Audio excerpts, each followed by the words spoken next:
Hello friends, আমি দেবজ্যোতি। তো a small bit of housekeeping before I start the video. যে আমি বিগত বেশ কিছুদিন 15-20 দিন ধরে রেগুলারলি ভিডিও বানাতে পারছি না, তার জন্য সরি। এবার থেকে starting from today I will make videos regularly. Indian movies, global movies, film history, আগে যেরকম হতো, যারা আমার লং টার্ম লিসনার তারা জানেন, তো সেটাই রেগুলারলি হতে থাকবে প্রতিদিন। তো আজকের টপিকটা হচ্ছে যে রাজ চক্রবর্তীর সাথে মিঠুন চক্রবর্তীর যে সিনেমাটা করার কথা ছিল, সেটা এখন শোনা যাচ্ছে সেটা একটা ফ্যামিলি ড্রামা গোত্রের সিনেমা হবে। সেই জনরার একটা ফ্যামিলি ড্রামা জনরার সিনেমা হবে, যেখানে মিঠুন চক্রবর্তী একটা ফাদার ফিগার প্লে করবেন এবং তার ছেলের রোল প্লে করবেন ঋত্বিক চক্রবর্তী। এবার এটা বিভিন্ন সময় বিভিন্ন নিউজ এটাকে নিয়ে উঠে এসছে, একটা বড় প্রজেক্ট যেহেতু রাজ চক্রবর্তী এবং মিঠুন চক্রবর্তী। যে ফার্স্টে শোনা যাচ্ছিল এটা কোট আন কোট একটা কমার্শিয়াল সিনেমা হবে, তারপরে শোনা যাচ্ছিল এটা হয়তো ফাটাকেষ্ট 3 হতে পারে। এখন যেটা শোনা যাচ্ছে যে এটা ফ্যামিলি ড্রামা ঘরানারি সিনেমা হবে, এবং সেটা নিয়ে আর একটা আমাদের যে চিরাচরিত যে আর্গুমেন্টটা আছে commercial film versus family drama, সেটা আবার উঠে এসেছে যে মিঠুন চক্রবর্তীর মতো এত বড় একজন স্টার বা রাজ চক্রবর্তীর মতো তার মানে যার একটা কমার্শিয়াল পেডিগ্রি আছে, তারা কেন ফ্যামিলি ড্রামাস বানাচ্ছে।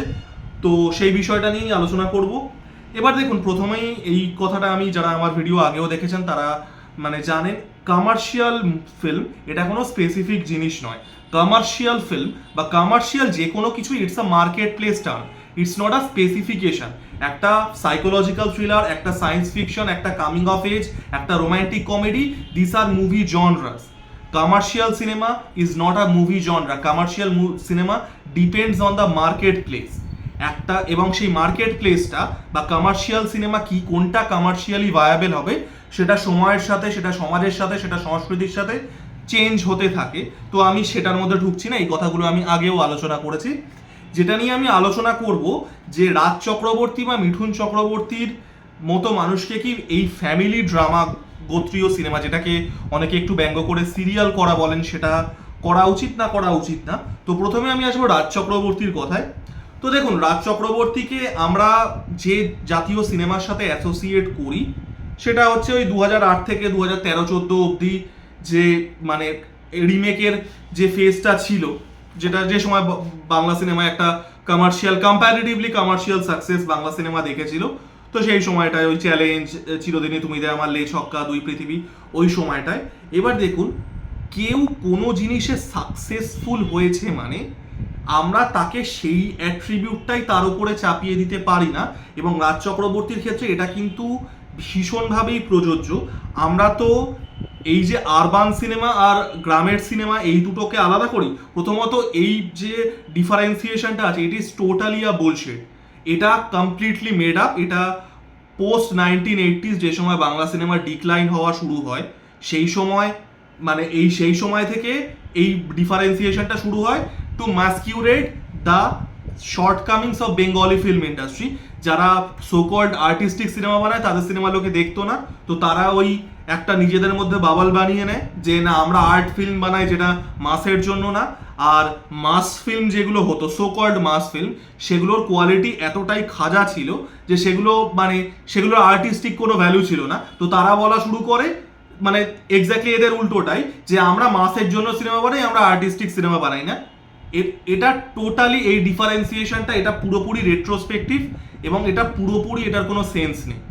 উত্তম কুমারের বেশিরভাগ সিনেমা সেগুলো সাহিত্য ভিত্তিক হতো, সেগুলোর মধ্যে একটা আরবান সফিস্টিকেশন থাকতো। যে কোনো সিনেমা আপনি গিয়ে দেখে নিন উত্তম কুমারের, সেগুলো কি গ্রামের লোকে দেখতো না? না, সেগুলো মানে সেগুলোর মধ্যে যেহেতু সেগুলো সাহিত্য ভিত্তিক, সপ্তপদী একটা তারাশঙ্কর বন্দ্যোপাধ্যায়ের গল্প অবলম্বনে সিনেমা, এরকম আমি একটা উদাহরণ দিলাম, মানে 100টা উদাহরণ আছে, তাই না? সেই সময় কি সেগুলো কি গ্রামের লোকে দেখতো না? সো এই যে ডিফারেন্সিয়েশনটা, it is totally a bullshit. এবং এটা যেটা বললাম, এটা একটা রেট্রোস্পেক্টিভ একটা জিনিসকে মানে অ্যানালিসিস করা টু মাস্কিউরেট কারেন্ট ফেলিওরস। বাংলা সিনেমার যে পরবর্তীকালে যে শর্টকামিংটা হয় স্বর্ণযুগের পরবর্তীতে, সেটাকে ঢাকার জন্য। তো যাই হোক, সেটা আমি বাদ দিচ্ছি। তো রাজ চক্রবর্তীর আপনি এই যে রিমেক সিনেমা দিয়ে তার যে শুরু করার আগের যদি আপনি কাজ দেখেন, আপনি এটা বুঝতে পারবেন। চিরদিনই তুমি যে আমার দিয়ে তার কেরিয়ার শুরু হয়েছিল, which was the big hit. But তার আগে যদি আপনারা তার টেলিফিল্মগুলো দেখেন, সেটা নদের চাঁদ হোক, সেটা কাল হোক, সেগুলোর মধ্যে কিন্তু একটা সার্টেন, যেটাকে আমরা আরবান সফিস্টিকেশন বলি। আবারও আমি পার্সোনালি এই টার্মিনোলজিগুলোর সাথে একমত নই। This terminologies makes no sense if you go by the film history. But যাই হোক, এই টার্মিনোলজিগুলো লোকে অ্যাসোসিয়েট করে, তো আমার কিছু করার নেই। তো এই যে আরবান সফিস্টিকেশন বা আরবান সেন্সিবিলিটিস এর কথা আমরা বলি, এই আপনারা কিন্তু এই সিনেমাগুলোর মধ্যে এগুলো পাবেন। কাল ওয়াজ বেসড অন টেরোরিজম। নদের চাঁদ, যেটা দুর্দান্ত একটা টেলিফিল্ম, ইউটিউবে অ্যাভেলেবেল আছে, আমি সবাইকে বলবো দেখতে। তো আপনারা সেটা গিয়ে দেখবেন। It is based on north and south Kolkata, যে কালচারাল ক্ল্যাশ নিয়ে, সেগুলো ওই আবারও যেটা বললাম যে টার্মিনোলজিটা ইউজ হয় আরবান সেন্সিবিলিটি, সেটারই সিনেমা। ইভেন আমার রাজ চক্রবর্তীর একটা ইন্টারভিউর কথা মনে আছে, মানে 2009-10 ওই সময়টায়, মানে অ্যারাউন্ড দুই পৃথিবী যে সময় আসছে, সেই সময় আর কি আমি রিলিজিয়াসলি খবরের কাগজ পড়তাম। তো দুটো পাতা রিলিজিয়াসলি পড়তাম, একটা খেলার পাতাটা আর একটা এন্টারটেনমেন্টের পাতাটা। তো সেই সময় রাজ চক্রবর্তী বলেও ছিলেন যে তিনি এই যে পরপর কমার্শিয়াল সিনেমা বানাচ্ছেন, তার আলটিমেট লক্ষ্য বা তার ড্রিম প্রজেক্ট হচ্ছে লীলা মজুমদারের টংলি, যেটা আমার এখনো মনে আছে। কারণ যেটা বললাম যে আমি তখন মানে খুঁটিনাটি আমি একদম লাইন বাই লাইন পড়তাম। তো লীলা মজুমদারের টংলি, যেটা আমার কাছে মানে যে বইটা আমার কাছে ছিল, it was his dream project. এই বাকিটা হয় আজকে 26শে ফেব্রুয়ারি, আজকে লীলা মজুমদারের জন্মদিন। That is the best fucking coincidence. Anyway, তো টংলিং খুব ভালো বই, যারা পড়েছেন তারা জানে। It was his dream project to make that film.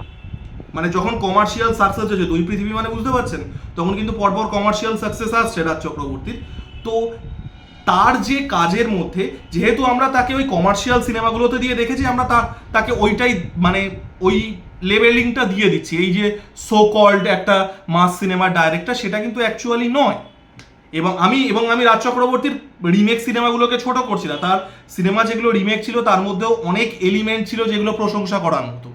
আমি সেটা বলছি না, আমি বলছি যে এই যে অ্যাট্রিবিউটটা দিয়ে দেওয়া, যে রাজ চক্রবর্তী মানেই, যেহেতু আপনি এই সার্টেন একটা রিমেক সিনেমা দেখেছেন, আপনি তার আগের কাজ দেখেননি, আপনি তার কাজ সম্পর্কে কিভাবে অ্যাপ্রোচটা করে আপনি সেটা জানেন না, যেটা আমি লীলা মজুমদারের টংলিং এর কথাটা বললাম। তো এটা অ্যাট্রিবিউট করাটার কোনো মানে হয় না। তো রাজ চক্রবর্তীর কথাটা গেল।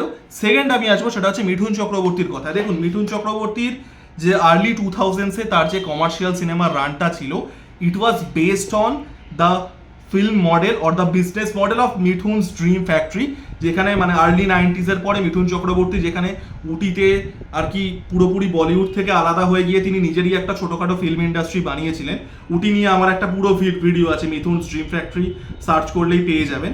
তো সেই মিঠুনস ড্রিম ফ্যাক্টরিতে তার যে বিজনেস মডেলটা ছিল, সেই বিজনেস মডেলটারই ক্যারি ফরওয়ার্ড হয়েছিল আর্লি 2000s তিনি যখন বাংলা সিনেমা করছেন, মানে বারুদ অনওয়ার্ডস। 2002 সালে ফিরছেন তিতলি দিয়ে, তারপরে 2002 থেকে বারুদ, তারপরে ওই ফাটাকেষ্ট ওই সময় অবধি এই সিনেমাগুলোর যেভাবে ফর্মুলা করা হতো বা এটা যে বিজনেস মডেল ছিল, it was based on the Ooty business model. উটিতে তার যে সিনেমার বিজনেস মডেল ছিল, এবং আপনি উটি বেসড যে কোনো একটা সিনেমার তুললে এবং তার সাথে এই বাংলা সিনেমাগুলো যেটা মিঠুন চক্রবর্তী ওই 2003 থেকে 2007-08 এই সময়টার মধ্যে করছেন, দুটোর মধ্যে খুব স্ট্রং একটা সিমিলারিটিস আপনি পাবেন। তো এবং দেখো, সেই ফেসটাও তো চেঞ্জ হয়ে গেছে। 2007 সালে একটা ফাটাকেষ্টর যে অ্যাড্রেসেবল অডিয়েন্সটা ছিল, এবং এই জিনিসটাই না লোকে বোঝে না, ডেমোগ্রাফিক চেঞ্জটা।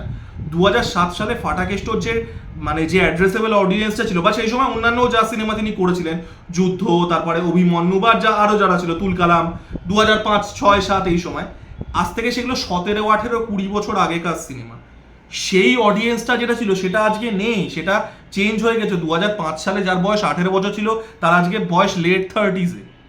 এই ডেমোগ্রাফিকটা তো চেঞ্জ হয়েছে। এবং মিঠুন চক্রবর্তী স্টার কোন সময় হচ্ছেন?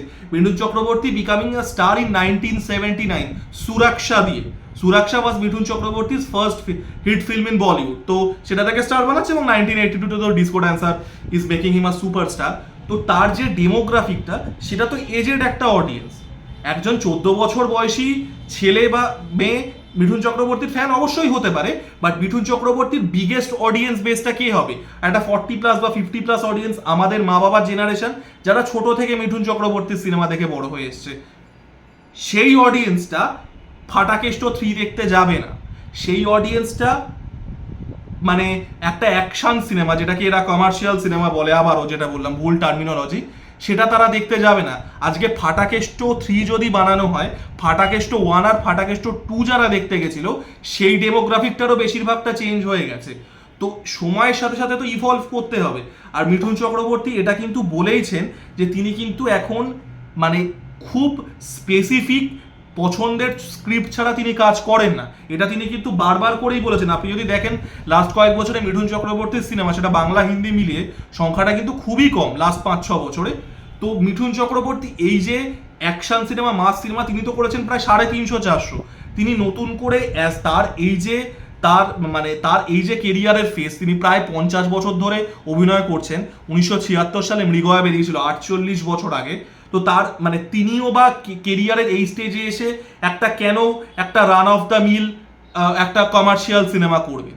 তিনি যেটা হয়তো 350 করেছেন, 400 করেছেন। আর run of the mill commercial cinema, ওই old wine in a new bottle করে সিনেমা যে চলবে না, সেটা মেন্টালের ক্ষেত্রেই আমরা দেখতে পেলাম। সিনেমাটা ভালো প্রমোট করলো, ভালো গানগুলোও পপুলার হলো, বক্স অফিসে তো দেখলেন ডিজাস্টার হয়ে গেল। তো কেন করতে যাবে? মিঠুন চক্রবর্তীর মতো স্টার, যিনি 50 বছর ধরে ভারতীয় সিনেমায় আছেন, 40 বছরের বেশি সময় ধরে তিনি সুপারস্টার, তার এখনো একটা বড় নেম ভ্যালু আছে। কেরিয়ারের এই স্টেজে এসে, যেখানে তিনি একটা সময় বছরের পর বছর কমার্শিয়াল সিনেমা করে গেছেন, আপনারা মিঠুন চক্রবর্তীর ফিল্মোগ্রাফি দেখলে বুঝবেন, কোনো বছরে 15টা সিনেমা, কোনো বছরে 17টা, 1989-তে 19টা সিনেমা করেছিলেন। তো তিনি তো এটা করেছেন, তার কেরিয়ারের এই স্টেজে এসে তিনি কেন আবার ওই run of the mill stuff করবেন? এটা তো অবভিয়াস বিষয়। আমরা কোনো সেলিব্রিটি বা আমরা কোনো আর্টিস্টকে একটা তার সাকসেসের অ্যাট্রিবিউট দিয়ে তাকে ডিফাইন করতে পারি না।